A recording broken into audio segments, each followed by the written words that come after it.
नमस्कार दोस्तों, तो आज हम करने वाले हैं ज्योग्राफी का चैप्टर नंबर 4। यह है मैप्स। तो देखिए, अपन पढ़ते सबसे पहले कि क्या है। You have learned in the previous chapter about the advantages of globe.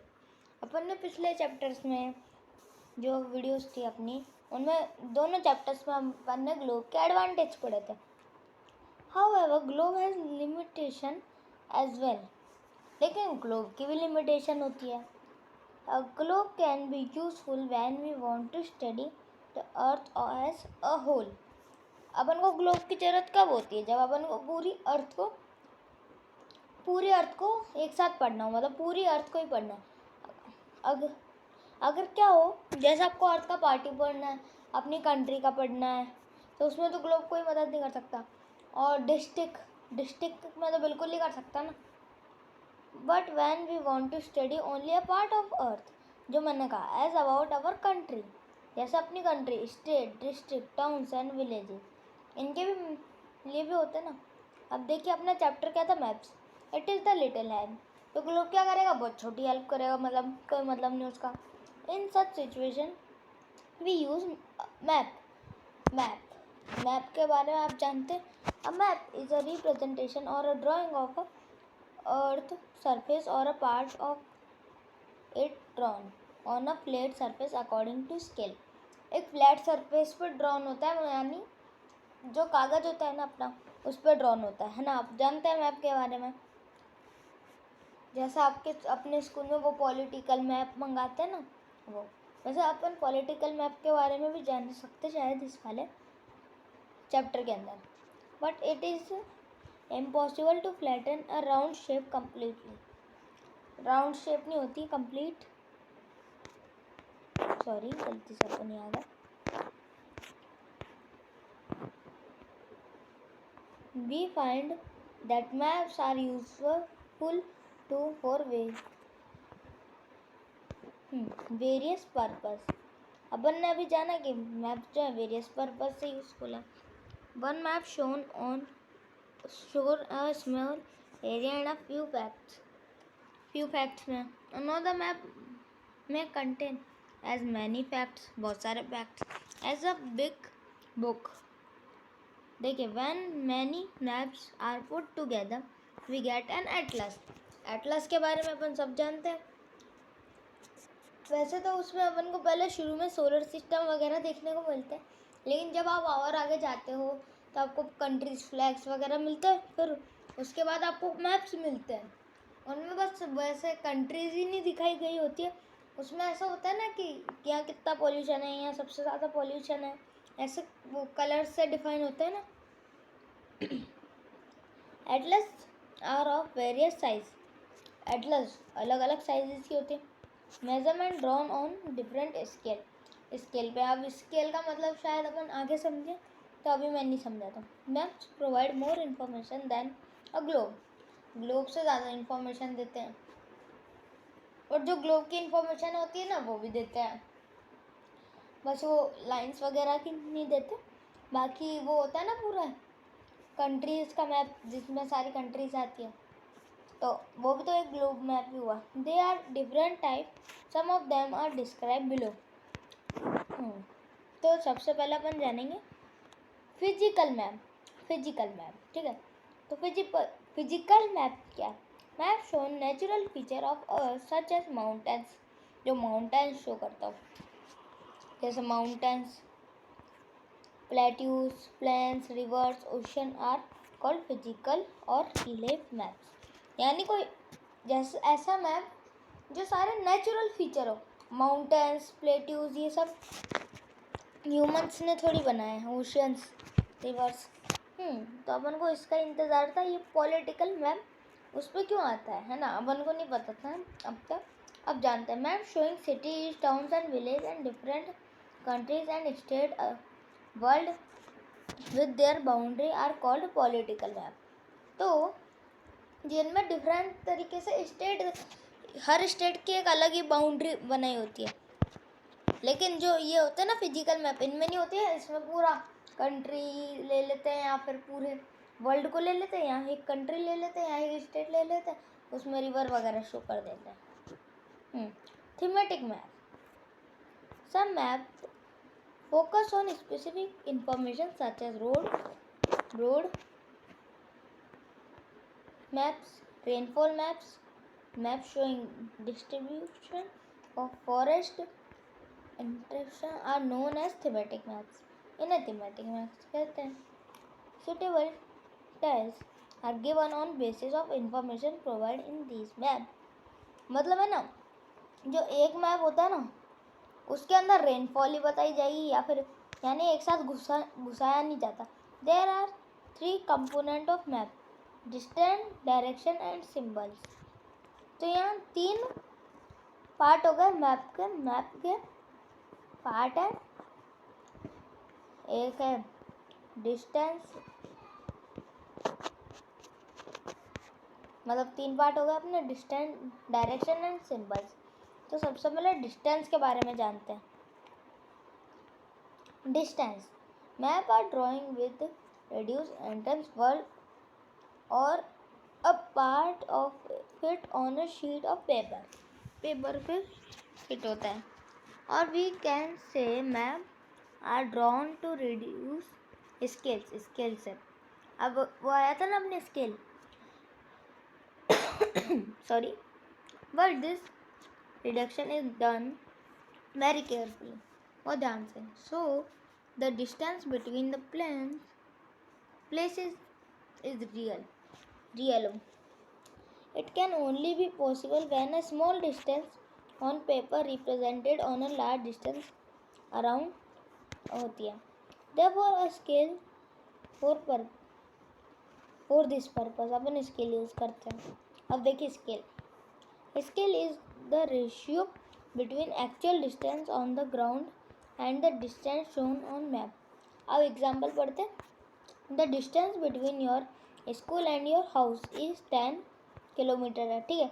If you show this 10 kilometre distance by 2 centimetre, यानी यहाँ पर ना मैप में 2 सेंटीमीटर लेंगे स्केल से, और है ना वो रियल में 10 किलोमीटर कवर कर रहा है. On map it means 1 centimetre on map will show 5 kilometre on the ground. दिखा सकता है. ठीक है.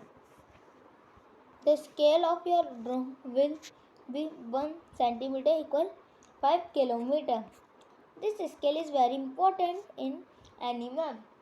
आपने अगर वो पॉलिटिकल मैप देखे हो तो उनमें भी नीचे एक स्केल बना हुआ आता है, जहाँ तक वो 250 का स्केल होता है. वैसे आप एक बात बताता हूँ मैं, रुकिए. If you know the scale, you will be able to calculate the distance between any two places on a map. Two places. When a large area like continents or countries are to show on paper, जब show करते हैं then we use a small scale use करते हैं. For example 5 centimeter on map show 500 kilometer of the ground. It is called a small scale map. ठीक है. ये मैं आपको बताना चाहता हूँ. अभी रुकिए, पहले अपन ये पूरा कंप्लीट करते हैं. When a small area like your village or town to be shown paper, then we use a large scale is 5 centimeter on map shows 500 meter only on ground. है ना, ऐसी बात है ना. It is called large scale map. आप बोलोगे ये तो बड़ी शो कर रहा है, इसमें लार्ज स्केल है, और ये छोटी शो कर रहा है, इसमें लार्ज स्केल है. अभी बताता हूँ. Large scale map give more information than a small scale map. देखिए अब मैं बताता हूँ आपको. जैसे ये एक मैप है आपके पास, ये अपनी कंट्री का मैप. ठीक है. और ये है आपके जैसे टाउन विलेज इनका मैप. ठीक है. तो ये वाला जो मैप है ये 5 सेंटीमीटर में 500 किलोमीटर ले रहा है, और ये बंदा 5 सेंटीमीटर में 500 मीटर ही ले रहा है. तो ये दोनों एक दूसरे के इक्वल हो गए, है ना, बराबर हो गए ना. तो मतलब छोटा एरिया बड़ा हो गया और ये बड़ा वाला छोटा हो गया, क्योंकि ये तो इसके से बड़ा है ना, इसलिए. इसलिए इनके लिए लार्ज स्केल। और देखिए ये कहा ना अभी कि ये वाला जो अपना इस टाउन का मैप है, ये जो अपना कंट्री वाला मैप है, इससे ज़्यादा इन्फॉर्मेशन देते हैं क्योंकि ये रोडवेज वगैरह इन सब की भी इन्फॉर्मेशन देता है। ठीक है। डायरेक्शंस। तो इससे पढ़ने से पहले मैं एक चीज़ बता देता हूँ। हमेशा एक एरो बना के आपको एक किसी भी मैप पे ऐसे एन लिखा हुआ मिलता है। ठीक है। ऐसा एरो बना के बस नॉर्थ मिलता है, लेकिन वो क्या बोलते हैं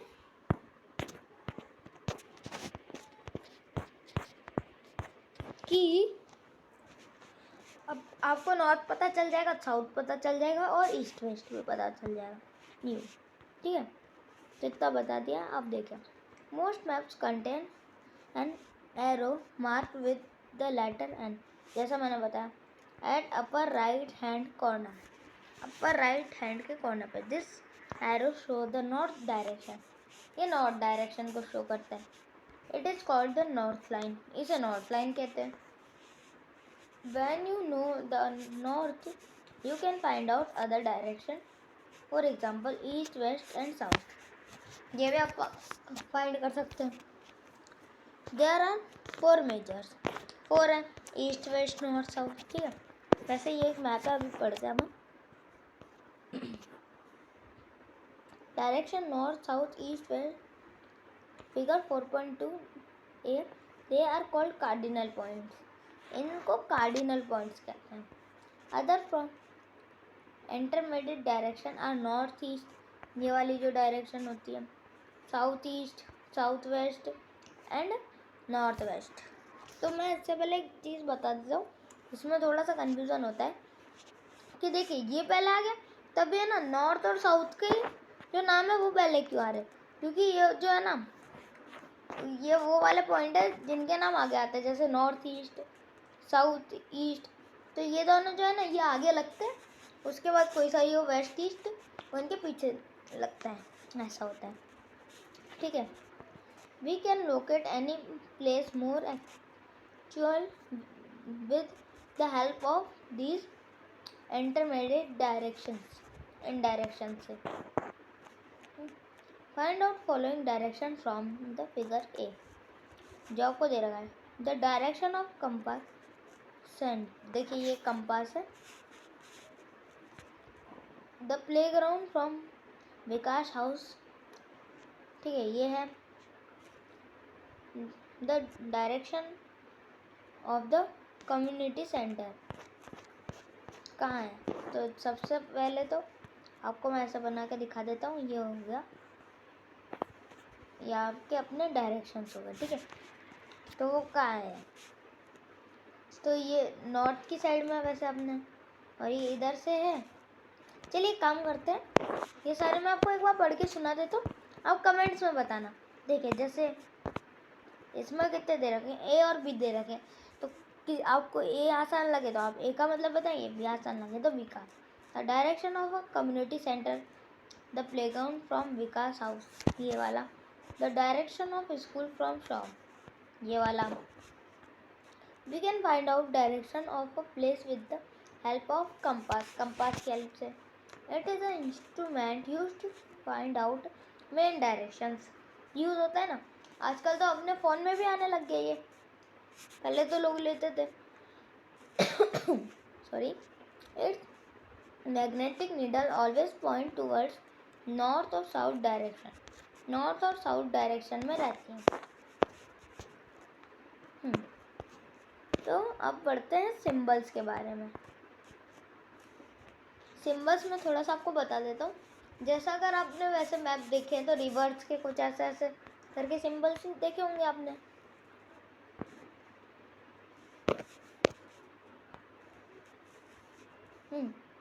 तो ऐसे सिंबल्स देखे होंगे, तो उसी की बात हो रही है। It is the third important component of a map, ये थर्ड इम्पोर्टेंट कंपोनेंट है मैप का। It is not possible to draw on map the actual shape and size of a different features such as building, road, bridges, trees, railway lines और a well, इन सबको नहीं कर सकते। So they show by using certain letters, shape, color, picture and lines. These symbols give a lot information. मतलब समझ जाते अपन कि ये इसको, जैसे ये रिवर का सिंबल है तो पता पड़ जाता है ना रिवर है ना. लिमिटेड स्पेस में with the use of these symbol, map can be drawn easily and are simple to read. Read करने के लिए सिंपल होते हैं. However, if you don't know the language of area and there cannot ask someone for direction. जैसे आप किसी जगह के वो नहीं जानते भाषा और आप डायरेक्शन जानना चाहते, you can collect information from map with the help of these symbols. In symbols से मैप्स है अ यूनिवर्सल लैंग्वेज. ये पूरी यूनिवर्सल लैंग्वेज है जो हर कंट्री में यूज़ होती है. That can be understood by all. There is international arrangement regarding of the symbols. These are called conventional symbols. इन्हें ऐसे symbols कहते हैं. Some of convenient, तो कुछ आपको नीचे दे रखे, यही इसका मतलब है. तो देखिए रेलवे लाइंस, तो बोर्ड, तो ये मोटी वाली, और ये सारे आपको दे रखे हैं. जैसे बाउंड्री, जो स्टेट मतलब कंट्री की बाउंड्री होती है वो ऐसी होती है, जो स्टेट की होती है वो ऐसी होती है, और जो डिस्ट्रिक्ट की होती है वो ऐसे होती है. एक रिवर ऐसा बनाते हैं, वेल ऐसे, टैंक ऐसे, और कैनल ऐसे, और ब्रिज ऐसे. ठीक है. टेम्पल ऐसा बनता है, चर्च ऐसा बनता है, ये ऐसा बनता है, और छतरी. तो सबसे पहले मैं एक्सप्लेन कर देता हूँ छतरी. जो कुछ बड़े बड़े लोग होते हैं ना, जिनके समाधि वगैरह बनाई जाती है, तो उनके है ना छतरियाँ बनाई दी जाती है. अब ऐसे वाली छतरी, छतरी का स्टैचू बना दिया ऐसा करके, यूँ नहीं, एक ब्रिज टाइप से होती है वो. ठीक है. तो अब मैं मुंह से तो बोल के इतना एक्सप्लेन कर नहीं पाऊँगा. तो देखिए पोस्ट ऑफिस ऐसे होता है, मतलब ऐसे लिखते हैं ना, PO तो post office, PTO post telegraph office, police station, settlement, graveyard या बरियल साइट्स. और मतलब वो ओल्ड वाली बरियल साइट नहीं, जो लोग यूज़ कर रहे हैं अभी इस दुनिया में, जैसे ये चर्च वाले लोग हैं ना, ये करते हैं ना यूँ. सेटलमेंट यानी कोई बस्ती कॉलोनी यहाँ पे है. ट्रीज और ग्रासेस ऐसे शो करते हैं, ये तो आप जानते ही हैं. और ये देख लीजिए, various colours are used for the same purpose. For example, generally blue is used for showing water bodies. Water bodies को शो करने के लिए होता है. ब्लू लगता है ना, वैसे तो वो ट्रांसपेरेंट होता है वाटर, है ना, लेकिन वो ब्लू लगता है क्योंकि जो आसमान होता है ना वो क्या होता है, ब्लू होता है. तो उसका जो रिफ्लेक्शन है ना वो पानी में दिखाई देता है, इसलिए वो ब्लू लगता है. क्योंकि जो अपने घर का वाटर होता है वो तो ब्लू नहीं होता, अपने घर के ऊपर छत होती है ना, इसलिए. Brown for mountains, mountains brown से दिखते हैं. येलो फॉर प्लेट्यूज, प्लेट्यूज के लिए. And green is used for plains, plains के लिए. देखिए अब जो अपन को वो बताए गए थे उससे रिगार्डिंग मैप दिया गया है. कच्ची सड़क, पक्की सड़क, स्कूल और ये सब, ये रेलवे लाइन, ब्रिज, पॉन्ड्स, ये सब देखिए. और यहाँ पे ये देखिए ऐसे नॉर्थ करके भी दिया गया है मैप के लिए. तब अपन जानते हैं स्केच के बारे में. अपन ने अपने मैप की वो तो पढ़ लिए, लेकिन अब ये स्केच क्या चीज़ है ये देखते हैं. वैसे तो स्केच आप वो बनाते हैं ना ड्राइंग्स में पेंसिल शेडिंग करके, एक तो वो स्केच होता है, और एक ये और स्केच है, इसको समझते हैं. Sketch is a drawing mainly based on memory and spot observation and not to scale. जो स्केल के द्वारा नहीं होती है और ये आपकी खुद की मेमोरी पे बेस्ड होती है. Sometimes a rough diagram is required of an area to tell where a particular place is located with respect to other places. जैसे सपोज कीजिए you want to go to your friend house, जाना है. जैसे आप मान लो आपके किसी दोस्त को आना है, तो आप कैसे बताओगे इधर से सीधा चलना, या एक मिठाई की दुकान है उसके बगल में पेड़ होगा, फिर आगे जाना। जैसे कभी कभी अपन दूर सफ़र करते हैं ना, तो जैसे कोई अपन को डायरेक्शन बताता है तो आप तो स्टैंड वगैरह भी कर देते हैं, डायरेक्शन उन पर देख लेते हैं। लेकिन नॉर्मली एक्सप्लेन करना हो घर के बारे में तो कि वहाँ एक दुकान होगी, उसमें से मुड़ जाना दाई तरफ, और ऐसे होता है ना। But you know don't know the way, नहीं पता। योर फ्रेंड में make a rough diagram to show the main to house, such as rough diagram with scale and called sketch map. उसे स्केच मैप कहते हैं। तो plan भी देखते क्या है। A plan is a drawing of a small area on a large scale पे। A large scale map give a lot information. ये अपन जानते हैं, ये बहुत ज़्यादा इन्फॉर्मेशन देता है। But there are certain things which can make something want to know. For example, जैसे the length and width of a room which can't be show in a map. जैसे आप जो कंस्ट्रक्शन वाले होते हैं वो बनाते हैं ना कि इसकी लेंथ इतनी होगी, विड्थ इतनी होगी, तो शायद क्या मतलब उन्हें प्लान्स कहते हैं। At that time we can refer drawing drawn to scale called a plan. उसे प्लान कहते हैं। तो मेरे को, अगर आपको ये वीडियो अच्छी लगी तो प्लीज़ लाइक करें, चैनल को सब्सक्राइब करें। मैं मिलता हूँ अगले वीडियो में, तब तक के लिए बाय।